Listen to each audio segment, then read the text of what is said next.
Eli mitä Fortem on vaikuttanut meihin tai tuottanut impaktia? Fortem on nyt toiminut vajaa 10 vuotta ja itse asiassa se vaikutus on aika monitahoinen ja ennen kaikkea se on mun mielestä näkynyt opiskelijoille.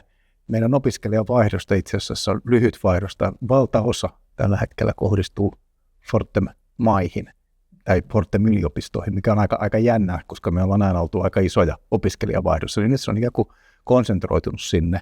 Ja toki se sitten näkyy aika paljon monessa muussakin meidän päivittäisessä toiminnassa.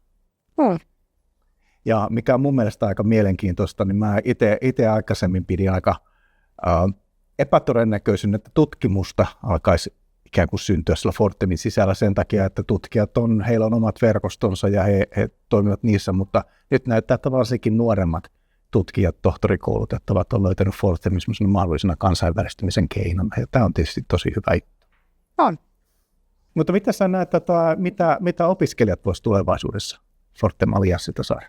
No, tulevaisuudessa mä näen sen, että opiskelijat kaipaa ja varmasti tulee myös saamaan Fortemilta sitä kansainvälisiä mahdollisuuksia. Se on ollut se iso ja varsinkin nämä lyhyt liikkuvuudet, mitkä tarjoaa sitä mahdollisuutta lähteä kokeilemaan, mutta ei tarvitse sitoutua ihan vuoden tasolla myös mihinkään, on ollut iso apu ja innostanut opiskelijoita myös kotikansainvälistymään. Eli se kansainvälistyminen ei jää pelkästään vaan sinne Fortem-kohteeseen, vaan he tuovat sen tiedon myös takaisin ja jatkaa sitä työskentelyä myös Jyväskylän päässä.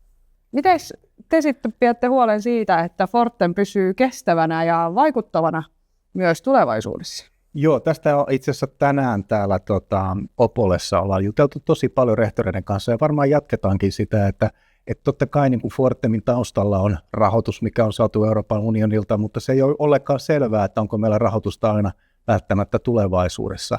Mutta kyllä täällä kaikki rehtorit on sitä mieltä, että tällä on paljon niin kuin sellaista arvoa, mitä on tässä vajaan 10 vuoden aikaan saavutettu, ja me nähdään, että sillä on merkitystä.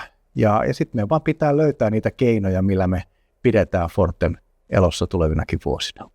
Vähän jo paljastinkin, mutta tosiaan termi, minkä valitsin, on Roman Empire.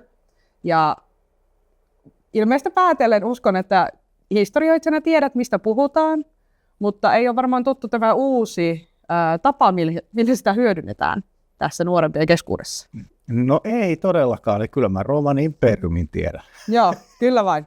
Eli tämähän on lähtenyt siis TikTokista aikanaan, jossa on ruotsalainen TikTokka itse asiassa haastanut, että kysykää aviomiehiltänne, veljiltänne, poikaystäviltänne, että kuinka usein he ajattelevat Rooman imperiumia. Ja kuvatkaa se.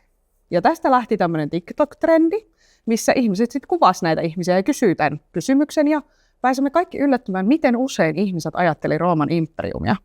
Ja tästä syntyi sitten kokonaan uusi ilmiö, missä ihmiset puhuu asioista, mitkä tulee välillä mieleen. Nousee niin kuin tasaisin väliajoin taas mieleen, että se on mun Rooman imperiumi. Asia, mitä mä ajattelen usein, mutta tietämättäni.